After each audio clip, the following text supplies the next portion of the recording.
Bonjour mes élèves, me voilà de retour. Aujourd'hui, on va faire la correction d'examen d'essai numéro 4. Alors suivez-moi, on va lire le texte de lecture. Madame du parc, les bras chargés de paquets, sort du magasin. Elle va reprendre sa voiture, mais la voiture n'est plus là. Ma voiture, où est ma voiture? Crie-t-elle affolée. Elle demande à un jeune homme qui attend l'autobus. Monsieur, vous n'avez pas vu une voiture rouge? Je sais où elle est, votre voiture. Elle est partie il y a 10 minutes. Qui l'a prise? J'ai vu un homme en uniforme, grand, beau garçon. Un agent de police? Oui, il l'a poussé et accroché à une autre voiture. Mais pourquoi? Votre voiture était garée devant l'arrêt de l'autobus. La police n'aime pas ça. Alors, il l'a enlevée et l'a amenée à la fourrière. Oh, quelle histoire! La prochaine fois, je prendrai le bus. Alors, je reprends, mes élèves suivent avec moi une deuxième lecture pour bien comprendre le texte. Madame du parc, les bras chargés de paquets, sort du magasin. Elle va reprendre sa voiture, mais la voiture n'est plus là. Ma voiture, où est ma voiture? Crie-t-elle affolée. Elle demande à un jeune homme qui attend l'autobus. Monsieur, vous n'avez pas vu une voiture rouge? Je sais où il est, votre voiture. Elle est partie il y a 10 minutes. Qui l'a prise? J'ai vu un homme en uniforme, grand, beau garçon. Un agent de police? Oui, il l'a poussé et accroché à une autre voiture.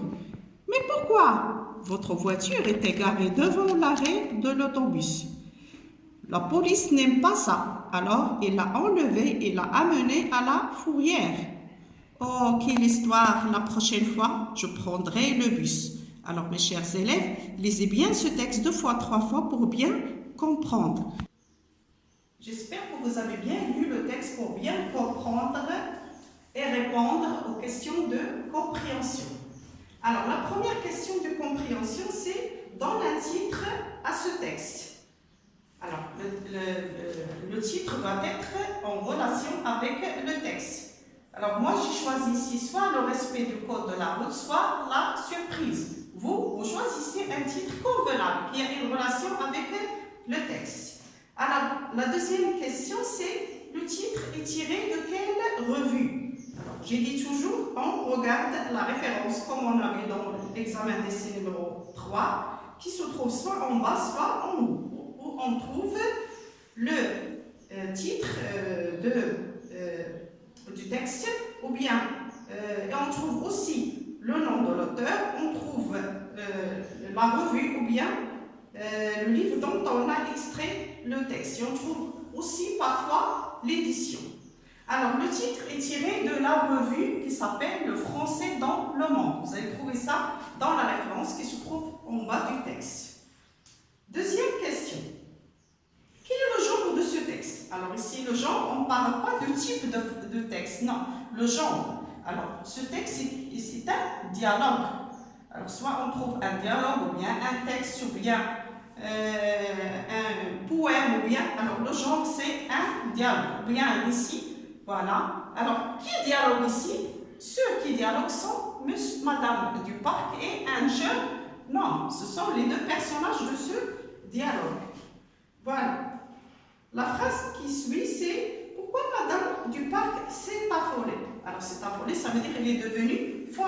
Madame du parc s'est affolée car il n'a pas trouvé sa voiture. Elle est sortie du magasin, mais il n'a pas trouvé sa voiture. Et la question qui suit, c'est « Où sa voiture est-elle amenée et pourquoi ?» Alors, c'est un agent qui l'a prise, ou bien c'est un agent de police qui l'a prise. Voilà. Et sa voiture est amenée à la fourrière. On va expliquer après la fourrière. Pourquoi? Parce qu'elle était garée devant l'arrêt de bus. Madame du parc, a-t-elle le droit de garer sa voiture devant l'arrêt de bus? Non. Madame du parc a commis une infraction. Alors, elle ne doit pas garer sa voiture devant l'arrêt de bus. Alors maintenant, on va expliquer ou bien donner le sens de l'uniforme. Qu'est-ce qu'un uniforme? L'uniforme, c'est la tenue, ou bien la costume que porte l'agent de police. La fourrière, voilà, on a trouvé le mot fourrière. Alors la fourrière, c'est le lieu de dépôt des voitures stationnées en infraction sur la voie publique. C'est ça l'explication du mot fourrière. Alors maintenant, on passe aux activités réflexives sur la langue et on commence par le lexique. Range les mots suivants dans l'ordre alphabétique. Alors, comme vous savez, mes chers élèves, lorsqu'on veut ranger les mots par ordre alphabétique, on regarde la première lettre. Alors ici, nous avons dans la question le mot affoler, autobus, attendre, agent, accrocher, autre, arrêt et amener. Alors vous allez remarquer que tous ces mots commencent par la lettre A. Alors on ne peut pas classer par la lettre A. Pourquoi? Parce que tous ces mots commencent par la lettre A. On va passer à la deuxième lettre qui est F, U, T, G, C, U, R et N. Ici, on a deux mots qui ont la même deuxième lettre. On passe à la troisième lettre pour faire le classement. Alors, le classement, c'est le premier mot, c'est accrocher, affoler, agent, amener, arrêt, attendre, autobus et autres. Voilà. Et nous avons un autre groupe de mots qui est le mot paquet, bras, garçon, uniforme, voiture, fourrière, histoire et demande. Alors ici, pour le classement, c'est facile. Pourquoi? Parce qu'on n'a pas la même lettre. Tous ces mots ne commencent pas par la même lettre. Alors pour le classement, ça sera facile. Je vais toujours lire l'alphabet dans ma tête et faire le classement. Le premier mot, c'est bras, demander, fourrière, garçon, histoire, paquet, uniforme et voiture. La question qui suit, c'est écrit le contraire des mots soulignés. D'accord? Alors, je lis les phrases. Madame du parc, les bras chargés de paquets, sort du magasin. Chargé et sort du. Je vais chercher le contraire ou bien l'antonyme de ces mots.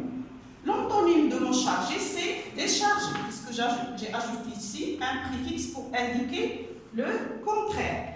Et le contraire de sortir, c'est entrer. Sort, entre. D'accord? Mais j'ai dit toujours que les antonymes, ce sont les contraires. D'accord? Et ils doivent avoir la même classe grammaticale. Le contraire d'un verbe est un verbe. Le contraire d'un nom est un nom. Le contraire d'un adverbe est un adverbe. Ils doivent avoir la même classe grammaticale. Voilà. Alors, la question qui suit, c'est trouve deux mots de la même famille que chargé. Alors, vous avez ici le mot chargé. J'ai trouvé déchargé, chargeur, d'accord, et chargement. Les mots de même famille doivent avoir un radical commun. Moi, j'ai trouvé trois mots, je vous ai donné trois mots. Vous cherchez seulement deux mots. Alors, passons à la grammaire. Quel est le type de chaque phrase? Nous avons deux phrases. Elle va reprendre sa voiture. La première phrase, elle est de type déclaratif. C'est une phrase simple qui nous déclare quelque chose. Alors, c'est une phrase déclarative. La deuxième, monsieur, vous n'avez pas vu une voiture rouge? Alors, c'est une phrase qui est sous forme d'une question. Il commence par une majuscule qui se termine par point d'interrogatif. Alors, il est automatiquement de type interrogatif. Voilà. Maintenant, on relève dans le texte deux adjectifs qualificatifs. Alors, le texte est plein d'adjectifs qualificatifs, mais moi, j'ai choisi quelques-uns. Vous avez l'adjectif chargé. Il est sous forme de participe passé employé, adjectif qualificatif employé comme participe passé. Vous avez rouge, vous avez affolé, grand, beau et ainsi de suite. Il y a plusieurs adjectifs qualificatifs. Vous cherchez seulement deux. Voilà, remplaçons par femme dans la phrase suivante. J'ai vu un homme en uniforme, grand, beau et garçon. Grand, beau garçon. Alors, pour transformer cette phrase au féminin et remplacer homme par femme, je vais dire, j'ai vu une femme en uniforme grande, belle fille. Grand devient grande, beau devient belle au féminin et garçon devient fille. Exprime la cause en liant les deux phrases. La voiture était garée devant l'arrêt de bus. La police l'a amenée à la fourrière. Alors, je vais utiliser ici comme ou bien puisque.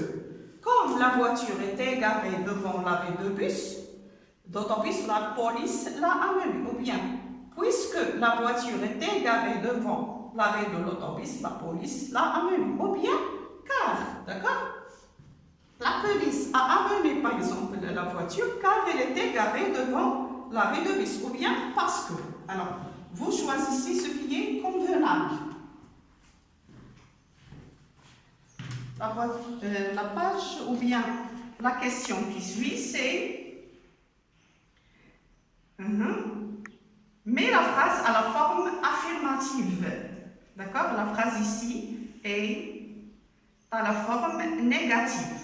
Nous, on va mettre la phrase à la forme affirmative. La voiture n'est plus là. Alors, la voiture n'est plus là, c'est une phrase négative. Moi, je vais la mettre à la forme affirmative. La voiture est toujours là. Qui m'a permis de mettre ici n'est plus, c'est toujours. D'accord? Toujours. Elle est toujours là. On passe maintenant à la conjugaison. En quel temps est conjugué le verbe de la phrase? D'accord? Ou bien, mets au futur simple le verbe de cette phrase. Madame du parc sort du magasin. Madame du parc, non, ici, pardon, le verbe c'est elle reprendra sa voiture. Ici, le verbe est au futur. Le verbe au futur, le verbe reprendre, c'est se conjugue comme suit. Elle reprendra sa voiture. La phrase qui suit, mais cette phrase est l'imparfait. Madame du parc sort du magasin. Le verbe sortir est l'imparfait, s'écrit comme ça. Madame du parc sortait du magasin. La deuxième phrase, c'est la voiture n'est plus là. Toujours le verbe être est l'imparfait. Alors, qu'est-ce qu'on va dire? La voiture n'était plus là. Voilà. Mets la phrase au présent de l'indicatif. J'ai vu un homme en uniforme. Alors ici, le verbe voir est au passé composé. Moi, je dois le mettre au présent. Je vois un homme en uniforme. Le verbe voir se conjugue comme suit au présent. Remplace la prochaine fois par la dernière fois dans la phrase. La prochaine fois, je prendrai le bus. D'accord? Alors, lorsqu'on a l'indicateur de temps qui est la prochaine fois indique le futur. Le verbe est au futur. Je prendrai le bus. Mais là, ici, dans la réponse, je dois mettre la dernière fois. Et la dernière fois, c'est un indicateur de temps qui indique le passé. Aussi, le verbe doit être mis au passé. La dernière fois, j'ai pris le bus. Le verbe prendre au passé composé. Et la phrase qui suit, c'est remplace vous par tu dans la phrase. Vous n'avez pas vu une voiture rouge? Alors, qu'est-ce que je vais mettre? C'est tu n'as pas vu une voiture rouge. À la place de vous, je vais mettre tu. Passons maintenant à l'orthographe. Voilà. Entoure ou bien complète. Voilà. Non. Pardonnez-moi, relève dans le texte deux mots invariables. Alors, les mots invariables qui se trouvent dans le texte, il y a plein de mots invariables. J'ai dit les mots invariables, ce sont des mots qui s'écrivent toujours de la même façon et ne changent jamais d'orthographe. Alors moi, il y a plusieurs mots invariables, mais j'ai choisi deux mais. Vous pouvez choisir ou bien trouver d'autres mots invariables. Complète les phrases avec quel, avec un seul L, quel avec deux L et quel avec LS. Votre voiture est de quelle marque?